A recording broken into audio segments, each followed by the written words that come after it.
J'invite maintenant M. Boumala d'Algérie. J'ai déjà eu le plaisir de vous recevoir, vous et Mme Favra, lors de la conférence de presse de 13h30. Je vous en prie, M. Boumala. Je sais que vous allez aborder la situation de la liberté d'expression en Algérie, entre autres. Vous avez la parole pour 10 minutes. Madame la Présidente, Mesdames et Messieurs les députés, honorables invités. Nous souhaiterions, à travers cette intervention, que le contact soit celui de l'écoute, du partenariat et de la réflexion, et puis par ailleurs d'un travail de terrain qu'une audition dans le sens traditionnel du terme. Par ailleurs, nous souhaiterions également vous exposer un certain nombre d'idées, de réalités relatives à un certain nombre de points qui constituent une sorte de blocage de nature politique, institutionnelle, juridique et opérationnelle, parce que ce sont des blocages qui mettent la société en général et les défenseurs des droits de l'homme et les journalistes particulièrement dans une situation de péril, de difficulté. L'Algérie a connu un début de transition démocratique respectable. Malheureusement, il y a eu des dérapages de nature politique, aussi bien au sein du pouvoir qu'au sein d'une certaine opposition intégriste. Mais il se trouve que ce grand dérapage a conduit à une situation de réconciliation entre les deux partenaires de la crise, c'est-à-dire les deux acteurs qui étaient à l'origine de la crise, mais la société en général s'est trouvée piégée par une certaine panne historique, et par ailleurs, c'est cette même société que nous représentons ici, d'une façon ou d'une autre, c'est elle-même qui a payé la facture. Elle paye cette facture de crise, de panne, de blocage politique sur un certain nombre de points. L'Algérie, qui était au début des années 90 une expérience extraordinaire en matière de liberté d'expression, de liberté de la presse, de promotion d'une nouvelle génération de journalistes, se trouve maintenant depuis une dizaine d'années dans une situation de régression assez dangereuse contre toutes les possibilités de liberté d'expression, de constitution de création de journaux et d'interventionnisme direct, aussi bien des pouvoirs du gouvernement, de l'administration, que des services de sécurité dans l'exercice direct de la profession journalistique, c'est-à-dire celle de l'information. Il y a là une proposition à faire, et celle que tout le monde défend, particulièrement les journalistes et les défenseurs des droits de l'homme, c'est la levée de cette obligation juridique et sécuritaire quant à la demande d'autorisation pour le lancement de toute publication en Algérie, un quotidien, un hebdomadaire, un magazine, une revue, etc. Ainsi que justement cette mainmise, cette tentative de mainmise sur les nouveaux médias, c'est-à-dire cette tentative de bloquer les expériences nouvelles en matière de liberté d'expression à travers Internet. Et nous savons maintenant, nous avons des échos, que le pouvoir en place va commencer à préparer une armada de textes de loi pour justement bloquer toute possibilité d'accès à ce mass média, en l'occurrence les réseaux sociaux, etc. Il y a également un problème de fond et que le pouvoir refuse catégoriquement d'ouvrir, c'est celui de l'audiovisuel, c'est-à-dire le champ audiovisuel, aussi bien privé, pour l'investissement privé, qu'un moyen d'expression d'une certaine classe politique d'opposition, cette même opposition qui se trouve dans une difficulté extraordinaire, parce que le pouvoir lui interdit tout accès aux mass médias lourds, il lui interdit également l'espace public, c'est-à-dire tout type d'organisation, tout type de rassemblement qui ne passerait pas par une autorisation bureaucratique, c'est-à-dire de l'administration centrale, cela veut dire des services de sécurité. Il y a également,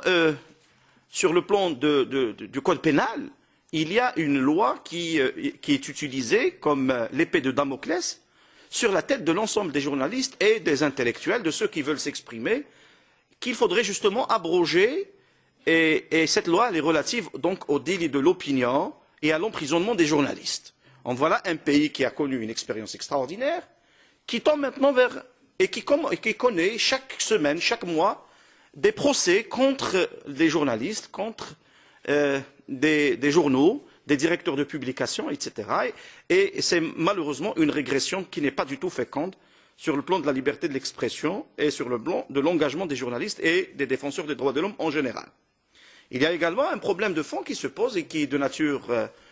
institutionnelle, c'est le refus catégorique de donner, d'offrir aux intervenants la possibilité d'accès à l'information et de son exploitation et de sa diffusion. Ces mêmes problèmes de liberté d'expression en Algérie conduisent à un problème de fond également qui est relatif donc à la corruption, à la torture et aux droits de l'homme en général. Il y a une régression extraordinaire, terrible, qui touche fondamentalement aux droits de l'homme, aux droits fondamentaux de l'homme, individuel au collectif, les droits d'organisation, le droit du rassemblement, le droit tout simplement de dire non aux agissements et aux pratiques du pouvoir en place. Et pour cela,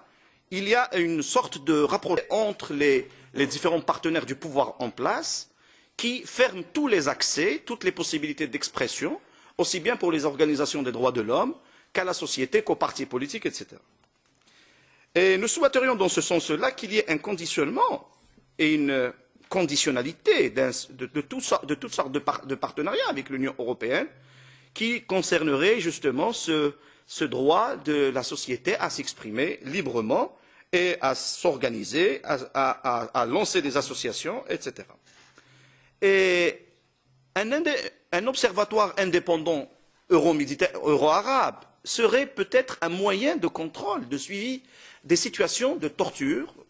des situations de droits de l'homme, des situations de liberté d'expression dans nos régions. En dernier lieu, il est nécessaire pour nous aujourd'hui, nous sommes ici à l'intérieur d'une institution qui représente les peuples européens, nous sommes ici pour parler avec les peuples européens et nous ne souhaiterions pas parler directement au gouvernement européen. Parce qu'il se trouve que ces mêmes gouvernements européens renforcent les régimes totalitaires dans nos régions et particulièrement en Afrique du Nord et dans le cas de l'Algérie particulièrement, en donnant une certaine légitimité à ces régimes pour une multiplicité de raisons. Il y a cette histoire de guerre contre le terrorisme dans la région, qui est utilisée comme un moyen de pression contre la société, d'autant plus que l'Algérie vit depuis 1992 sous l'état d'urgence. Et vous savez, l'état d'urgence supprime toutes les possibilités d'accès à la liberté, d'accès au contrôle et au choix du peuple à travers ses représentants, c'est-à-dire les députés et les autres. L'état d'urgence nous empêche d'agir librement et par ailleurs, il se trouve que de l'autre côté de la Méditerranée, de l'Union européenne en général, le pouvoir en place tire sa légitimité sur cette question de débat, de guerre contre le terrorisme d'un côté et la défense des intérêts de ces mêmes pays, particulièrement les partenaires économiques de l'Algérie du côté de l'Europe,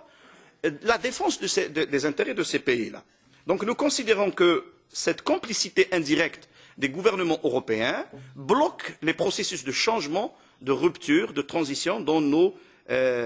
pays et ça remet en cause l'essentiel des grandes valeurs de la démocratie occidentale, aussi bien sur le plan du principe que sur le plan des agissements de ces institutions et de ces gouvernements.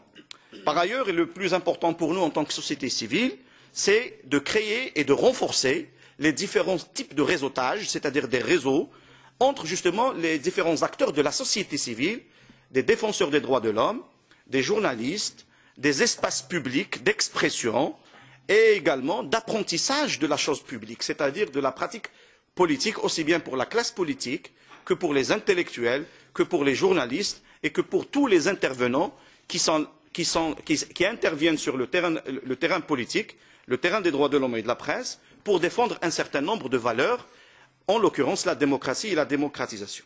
Donc, nous nous adressons à vous aujourd'hui, non pas pour vous substituer à nous, on change la situation chez nous. Nous croyons que le changement ne viendrait ni de l'Europe ni des États-Unis d'Amérique. Il ne pourrait venir que de l'intérieur de ces pays, à travers les acteurs locaux, à travers les intervenants locaux, mais à condition qu'il y ait un partenariat sur le plan des grandes valeurs et des grandes actions communes entre les acteurs chez nous, les différents acteurs du changement chez nous, et la société civile à travers les représentants de cette société civile. Et nous avons l'honneur aujourd'hui d'exposer cette somme d'idées à vous, intervenants, faiseurs d'opinion, de l'opinion publique européenne. Vous êtes les représentants du peuple. Nous comptons beaucoup sur vous. Je vous remercie.